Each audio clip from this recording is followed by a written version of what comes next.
हिंदू लड़की को 12 दिसंबर 2024 को जबरन गाय का मांस खाने के लिए दिया गया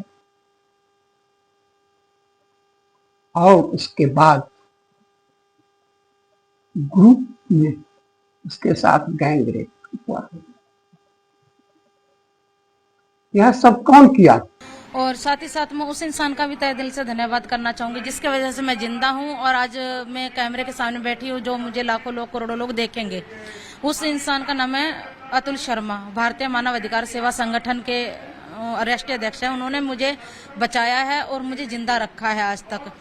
सर, मैं कर्नाटका बेंगलोर की रहने वाली हूँ और मेरा काम है ब्यूटिशियन का। मैं प्रोफेशनल ब्यूटिशियन हूँ और मेरी मुलाकात एक फर्जी आईडी पे इंस्टाग्राम के माध्यम से राजू राठौर की आईडी से हुई थी, जो इस्लाम धर्म उन्होंने छुपाते हुए एक इंस्टाग्राम की आईडी बना रखी थी राजू राठौर के नाम से। मतलब सनातन धर्म से जुड़ा बताया था। राजीव राठौर लगता है हिंदू नाम है। जी, राजू राठौर का मतलब है, राठौर का मतलब होता है राजपूत। और राजपूत और ब्राह्मण हमारा मेल होता है। जाट ब्राह्मण राजपूत क्षत्रिय जाति है, उसमें कोई वो दिक्कत नहीं है। मैं ब्राह्मण हूँ तो वो हिंदू के जरिए से मैं बातचीत की और पूरी फैमिली हिंदू बन के बात करती थी उसकी मेरे साथ में। और वो पूरे लोग सहारनपुर घाना खंडी के रहने वाले लोग हैं। तो मुझे 2021 में बोला कि आप सऊदी आ जाओ, आपको यहाँ अच्छी कंपनी में जॉब लगवा दूंगा और यहीं शादी करके सेटल हो जाएंगे। राजीव ने बताया था कि वो सऊदी काम करता है। राजू राठौर ने राजू ने बताया था कि वो सऊदी काम करता है। जी, उसने बताया था मैं सऊदी में काम करता हूँ। रियल नाम उसका वसीम है और उसे इंस्टाग्राम की आईडी झूठ बना के राजू राठौर के नाम से, अभी जैसे राजू राठौर का नाम चेंज कर दिया, जैसे पुलिस का केस उठ गया छंगूर का, तो उसने राजकुमार कर दिया है और आईडी को प्राइवेट कर दिया। एक केपी डॉन नाम की आईडी खोली है जिसमें अभी भी वो हिंदू महिलाओं को फंसा के उनसे बातचीत कर रहा है ताकि आगे ब्रैकेट चालू रहे। तो मैं इनको सऊदी बुलाया सर। वहाँ पे 2021 में मैं सऊदी चली गई। सऊदी जाने के बावजूद उन्होंने क्या किया, मेरे को फर्स्ट जद्दा एयरपोर्ट से लेके गए। उसके साथ अन्य व्यक्ति थे जो इसके गांव के लोग थे, देवबंद के लोग थे, मुरादाबाद के लोग थे। देवबंद के लोग भी थे शामिल? जी सर, ये रैकेट ये खाली उतरौली बलरामपुरा में नहीं है, ये पूरे सहारनपुर के अंदर फैली हुई है। ये एक जैसे कोरोना बड़ा इदारा है सहारनपुर का देवबंद, जहाँ के फतवे देश विदेश में माने जाते हैं। जी, देवबंद जो है उसके भी कुछ लोग हैं, मुरादाबाद के भी हैं, मुजफ्फरनगर के भी हैं। उनके खातों में मैंने पैसे डाल रखे जो इन्होंने ब्लैकमेल कर करके डलवाए हैं। तो ये नेटवर्क जो है ना, कोरोना जैसे वायरस आया था उस वायरस की तरह ये बीमारी है, ऐसे फैला हुआ है ये नेटवर्क इन लोगों का। तो मुझे बुलाया वहाँ पे, उन्होंने क्या किया, बदर अख्तर सेंध की वहाँ भेजा। उन्होंने बोला छंगूर को फोन कर दिया था तुरंत कि सोनू यहाँ पे लड़की पहुंच चुकी है, इसका धर्म परिवर्तन करवा दीजिए। तो छांगुर ने बोला कि मैं नहीं आ सकता, मेरी तबीयत खराब है और मेरे ऊपर पुलिस की नजर है। मेरा मुरीद है अदीदलाम शहर सऊदी के अंदर, बदर अख्तर सिद्दीकी, वो आके इसका धर्म परिवर्तन करवाएगा लड़की का। बातचीत आपके सामने हो रही थी? जी, बिल्कुल, फोन पे, वीडियो कॉल पे। तो तीसरे दिन वहाँ पे बदर अख्तर सिद्दीकी आया और मेरे पे दबाव बनाने लगा। उसने बोला मैं और छांगुर बाबा, मैं उसे बाबा नहीं कहूंगी, मौलाना को। बाबा का नाम बहुत उच्च उस पे रखते हैं हम, ऐसे बाबा नहीं बना सकते, मौलाना है। तो उन्होंने बोला मैं और तुम दोनों एक ही है। हमने काफी गरीब लड़कियों को लाके यहाँ पे जो सऊदी में है, करोड़पति अरबपति शेखों से निकाह करवाया, तेरे लिए अच्छा शेख देखेंगे। और नजर में मैंने मना किया, मैं समझ गई थी मुझे बेचने की तैयारी कर रहे हैं लोग। मैंने मना किया था, अश्लील वीडियो बना ली मेरी वहाँ पे। अश्लील वीडियो के आधार पर मुझे ब्लैकमेल किया गया। 3 महीने वहाँ पे मेरा शोषण होता रहा, बलात्कार करता रहा राजू राठौर वसीम। उसके बावजूद इन्होंने मुझे वापस कर्नाटका भेजा 3 महीने बाद। कर्नाटका आने के बावजूद मैंने पुलिस स्टेशन में शिकायत दर्ज करवाई। जब इन लोगों की पैसे की डिमांड बढ़ते चली गई, 10 लाख ऑनलाइन स्टेटमेंट है मेरे पास, अभी भी लेके बैठी हूँ मैं पास में। इन लोगों ने 25 अकाउंटों में मेरे से 26 अकाउंटों में पैसा डलवाया, अनदर जो देवगंज के अकाउंट है, मुजफ्फरनगर के अकाउंट है, गाँव घानाखंडी के अकाउंट है, पूरे यूपी के। मेरा तो यूपी में कोई रिश्तेदारी भी नहीं है, मैं तो कर्नाटका बेंगलोर की हूँ, मेरे तो पास में कोई रिश्ता ही नहीं है यहाँ पे। फिर यहाँ पे आने के बावजूद ये मेरे पे मारपीट करने लगे। मैंने पुलिस स्टेशन में शिकायत दर्ज करवाई, पुलिस वालों ने कोई मदद नहीं की। प्रशासन बिका हुआ है यहाँ पे, नीचे से लेके ऊपर तक का पुलिस प्रशासन बिका हुआ है यहाँ पे सहारनपुर के अंदर। मेरी कहीं से कोई मदद नहीं मिली। इसके अंदर बावजूद लगातार गौ मांस खाने की जो करते रहे, मारपीट करते रहे। मैंने मना किया। 2024 12 दिसंबर को फिर इन्होंने गौ मांस रखा मेरे आगे और बोले ये खाना पड़ेगा तुझे अब। नहीं तो फिर आप कर्नाटक से जब आपने मुकदमा दर्ज करा दिया तो दोबारा इनके संपर्क में आ गए? मुकदमा नहीं, वहाँ पे एक सूचना दर्ज करवाई थी, तो इनका गांव नहीं पता था ना सर मुझे उस टाइम पे। तो उन्होंने कॉल किया, तो अब इन्होंने, इसके बाप ने, इन्होंने मुझे यहाँ सहारनपुर बुला लिया था। तो 2024 में मैं सहारनपुर आ गई थी। फिर सहारनपुर आने के बाद इनका वो माइंड वॉश करते रहे, 1 महीना बंधक रखा बना के। मैं मौका पाके 2 जून को भाग गई घर छोड़ के। फिर इन्होंने मुझे मेरी वीडियो फोटो के ऊपर ब्लैकमेल किया। फिर इसका दोस्त है खालिक नाम का, वो मुझे बाइक पे बिठा के इनके घर ले गया। मेरे साथ मारपीट की इन्होंने, जम के कपड़े फाड़ दिए और मेरे को गौ मांस खाने के लिए मजबूर करने लगे और मेरे ऊपर नजर रखेगी कि मैं पुलिस को ना करूं। फिर भी मैं नजर बचा बचा के देहात कोतवाली के अंदर आके एप्लीकेशन देती रही, कोई भी एप्लीकेशन पे कार्रवाई नहीं हुई आज तक। उसके बीच 2024 12 दिसंबर को मेरे को धमकी दी कि गौ मांस का मैंने मना किया, तो इन्होंने बोला तेरा अशर ऐसा करेंगे अब कि तू जिंदगी में याद रखेगी। 13 दिसंबर 2024 को जो इसका चाचा है फरमान, जो छांगुर का गुर्गा है, वो ये छांगुर के कहने से काम करते, जो भी करते हैं उनके हुक्म फोटो दिखा पाए तो दिखा जी। फोटो है, ये उसका चाचा है, इसका नाम भाई जरा इसे जूम कर दें। जी, ये इसका चाचा है फरमान सोकात, इसके बाप का नाम, गांव घाना खंडी से।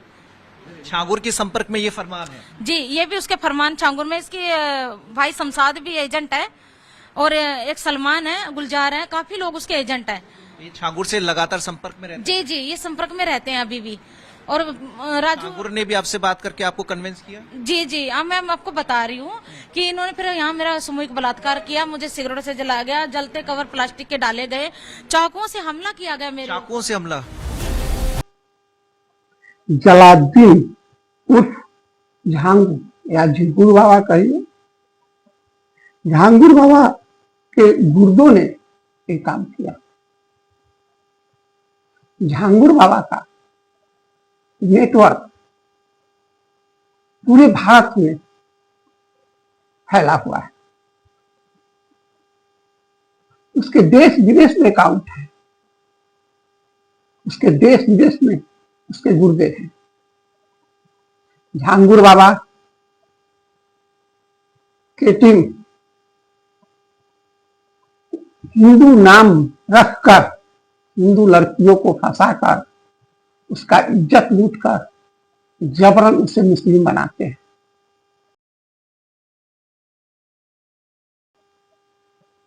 और जो नहीं बनते उनको मार दिया जाता है। एक लड़की के बयान के अनुसार 12 दिसंबर 2024 को गाय का मांस खाने के लिए दिया गया। उसके बाद उसको उनके गुर्दों ने ग्रुप में गैंग रेप किया। वह फांसी कैसे? राजू राठौर नाम कह करके उसने अपना फर्जी नाम राजू राठौर फेसबुक पर, इंस्टाग्राम पर बताया, जबकि उसका नाम असली नाम वसीम है। उसके परिवार वाले हिंदू बन करके इस लड़की से बात की, बहुत दोस्ती हुआ। फिर बोले दुबई में आ जाओ, यही शादी करके हम लोग सेटल हो जाएंगे। वो लड़की चली गई। उसको दिन रात 3 महीने तक रेप किया गया। उसे बार बार दबाव दिया गया कि मुस्लिम बनो। फिर उसे इंडिया लाया गया, मारा पीटा गया। कई बार उसने पुलिस के पास भी गई छुप करके, लेकिन कुछ नहीं हुआ। यह सारा राज छंगुर बाबा का गुरु सिंह के द्वारा उठाए हुए आवाज से पता चला। छंगुर बाबा वो दरिंदा है तो हिंदू लड़कियों को, मुस्लिम लड़कों को हिंदू बना करके उसे शादी करता है और फिर उसे मुस्लिम बना देता है। यह एक घटना नहीं है, हजारों घटना है। एक लड़की ने बताई। मुझे आप पर आरोप है धर्मांतर के, क्या कुछ कहेंगे? आपके ऊपर इसमें गंभीर आरोप लगे हुए हैं। हम बेकसूर हैं, हम कुछ नहीं जानते। दूसरी लड़की ने बताई, एक फर्जी नाम रख करके अमित नाम का लड़का उसे मिला, जबकि वो मुस्लिम था और उसके परिवार वाले हिंदू बन करके शादी किए। यही नहीं, मिलने भी आए और सब हिंदू जैसा दिखता था, लेकिन वो भी मुस्लिम निकला। इस तरह से हजारों लड़की को फंसाया गया। एक दो नहीं, छांगुर बाबा का गिरफ्तारी हो चुका है। अंदर है, उसके नेटवर्क को खोला गया। छांगुर एक गैंग का सरगना है। गैंग का सरगना सारे काम को एग्जीक्यूट नहीं करता है, वो जो उसके अंदर में काम करते हैं वो करते हैं। इसमें गैंग के जो सक्रिय सदस्य हैं वो काम करते हैं। सरगना पकड़ा गया है। अगर आप उस प्लेस पे जाएंगे, पूरी बिल्डिंग को जमींदोज नहीं किया गया है, आधी ही बिल्डिंग को तोड़ा गया है जो इलीगल थी, बाकी को नहीं तोड़ा गया है। मीडिया के जरिए से मुझे पता चला है कि आधी बिल्डिंग तो खड़ी है यूं ही, और किस पीड़िता को न्याय मिला है। ये खेल आज से नहीं चल रहा, बहुत पुराना चल रहा है। अगर इसमें कुछ नाम लिए जाएंगे, कुछ की अरेस्टिंग होगी, तो ये 40 साल पुराना खेल निकलेगा, जो सबूत के साथ मिलेगा आप सबको। जिसमें मेरे पास जो आया था लड़का, उसका नाम अमित था। उसका असली नाम था अबू आमिर अंसारी। उसने अपने आप को अमित इंट्रोड्यूस किया था, और अमित की पूरी फैमिली मुझसे मिली थी। उसकी पूरी फैमिली हिंदू इंट्रोड्यूस करके मिली थी मुझसे। छांगुर पीर बाबा से मेरी वर्ष 2019 में मुलाकात हुई थी चांदौलिया दरगाह में, जहाँ पे मैं गई थी। वहाँ का माहौल ही बड़ा अजीब था। वहाँ सिर्फ महिलाएं थी, उनका ब्रेन वॉश किया जा रहा था, उनको डाइवर्ट किया जा रहा था। क्योंकि मैं इस परिवार के बीच में रही हूँ, तो ये जो रेट लिस्ट आप देख रहे हैं जारी हुई है, ये रेट लिस्ट मुझे वहीं से पता चली थी कि कैसे रेट तय होता है, किस तरह से इसको एग्जीक्यूट किया जाता है, कैसे फंडिंग आती है, हवाला के जरिए कैसे पैसा आता है। जो चीज़ मैंने एसटीएफ में बताई भी है कि आज भी वो फंडिंग जो धर्मांतरण एटीएस की इतनी बड़ी कार्रवाई अभी नहीं हुई है जितनी होनी चाहिए। मुकदमा पंजीकृत होने के बाद 2 धर्मांतरण और कराए गए हैं, जिसकी जानकारी एटीएस को है ही नहीं। प्रशासन इस लेवल की जांच कर रहा है। आप एफआईआर उठा के देखो, जिसमें 9 नामजद हैं, लेकिन 4 की गिरफ्तारी होती है। एफआईआर कब की है? नवंबर 2024 की। और गिरफ्तारी कब होती है? अप्रैल में। कुछ गिरफ्तारी कब होती है? अभी 5 तारीख को। क्यों सिर्फ 4 लोगों की गिरफ्तारी, 9 नामजद, और उसके अंदर ना जाने कितने नाम। अगर गिरफ्तारी का आंकड़ा निकाला जाएगा ना, तो 40 से 50 ऊपर पहुंचेगा, उससे कम नहीं रहेगा। और छांगुर के द्वारा 5000 से ऊपर लड़कियों का धर्मांतरण कराया जा चुका है। और जिनसे मैं पीड़ित हुई हूँ, उनके फादर अबू हुरैरा अंसारी द्वारा 10 से ऊपर धर्मांतरण हो चुका है। अगर उनको जब तक पकड़ा नहीं जाएगा, ये खुलासे पूरी तरह से नहीं होंगे। ये कार्रवाई जो आप सब छांगुर छांगुर छांगुर देख रहे हैं ना, 50% ये कार्रवाई है। कोई अगर उत्तर प्रदेश का अगर मानी योगी जी अगर चला रहे हैं सरकार को, तो योगी जी सारे काम को नहीं करते हैं, उनकी टीमें काम करती हैं। उनकी टीमें किस तरह से काम करती है, ये मैटर करता है। तो इस गैंग का सरगना गिरफ्तार हुआ है, सक्रिय सदस्य तो हुए नहीं है। सक्रिय सदस्य ही तो धमकी दे रहे हैं, वही तो इस कार्य को आज भी कर रहे हैं। उस पर आज खोलेंगे जब उनको पकड़ा जाएगा। तब तक की राज पूरे खुलने वाले नहीं है, क्योंकि छांगुर एक मास्टरमाइंड था। उसने आप देखें तो प्रॉपर्टी उसकी ज्यादातर अपने नाम से नहीं है, दूसरों के नाम से उसने प्रॉपर्टी ली हुई है, दूसरों के नाम से वो खेल खेल रहा है। कोई भी सरगना अपने नाम से खेल नहीं खेलता है। फंडिंग हुई है, रेट तय किया गया है, फंडिंग का पैसा किसी पीड़िता को नहीं मिला। किसी से भी आप पूछ लीजिए, ये जो अमाउंट आता है हवाला के जरिए से आता है, ट्रांजैक्शन हुए नेपाल के जरिए से आता है। नेपाल का बहुत बड़ा इसमें सहयोग रहता है, वहाँ से आने जाने का, पैसा लाने का।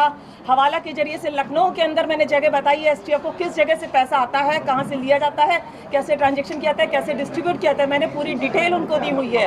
और पैसा किसी पीड़िता को नहीं मिलता है, पैसा इनको मिलता है। जो गैंग का सरगना है वहाँ से डिस्ट्रीब्यूट होता है उनके पास। जो लड़के लड़कियां मुस्लिम है, जो इनके धर्मांतरण के काम को करते हैं, उनको पैसा दिया जाता है। किसी को पैसा नहीं मिलता है, किसी पीड़िता को पैसा नहीं मिलता है। एटीएस और ईडी दोनों ने मिलकर उसके नेटवर्क को पीछा किया। अभी तक 400 करोड़ से ज्यादा का संपत्ति उसके नाम है। क्या बताऊं, बताने में भी शर्म आ रहा है। एक हिंदुस्तानी नाम अच्छा लगता है, लेकिन हिंदू और मुस्लिम का लड़ाई अच्छा नहीं लगता। छांगुर बाबा ने जितने आदमी का मर्डर करवाया है, वो तो अब खुलासा होगा।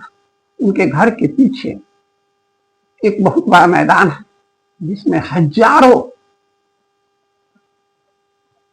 कब्रें हैं। उसको खोदने के बाद पता चलेगा क्या है। ईडी ने उनके संपत्ति को सीज करना शुरू कर दिया है। उनके घर को भी तोड़ा गया, लेकिन पूरा नहीं तोड़ा गया। पता तो यह चला है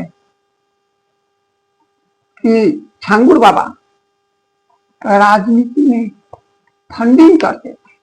वो लखनऊ आया जाया करते थे, राजनेताओं को फंडिंग किया करते थे। एक रिपोर्ट के अनुसार ईडी का माने तो एक लाल डायरी मिला है, उसमें यह पता चला है कि उसने आतिफ को भी फर्जी किया था। आतिफ नॉमिनेशन करने उसके घोड़े पर चढ़ करके जाते थे। डायरी में बड़े बड़े अफसर और राजनेताओं का नाम है जिसे वो फर्जी किया करता था।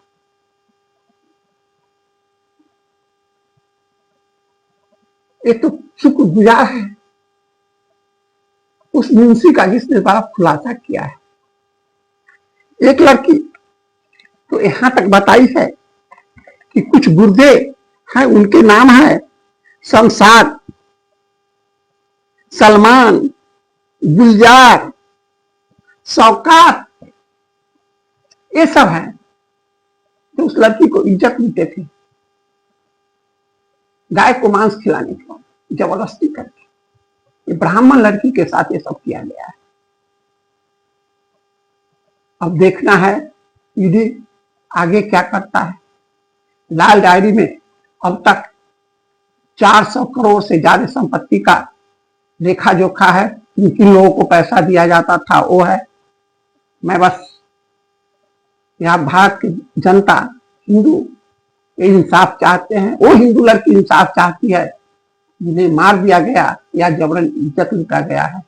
थैंक यू दोस्तों, फिर अगले वीडियो में कोई सत्य कथा लेकर के हम फिर हाजिर होंगे। धन्यवाद। अगर अच्छा लगे तो सब्सक्राइब और लाइक कर दीजिए। Thank you.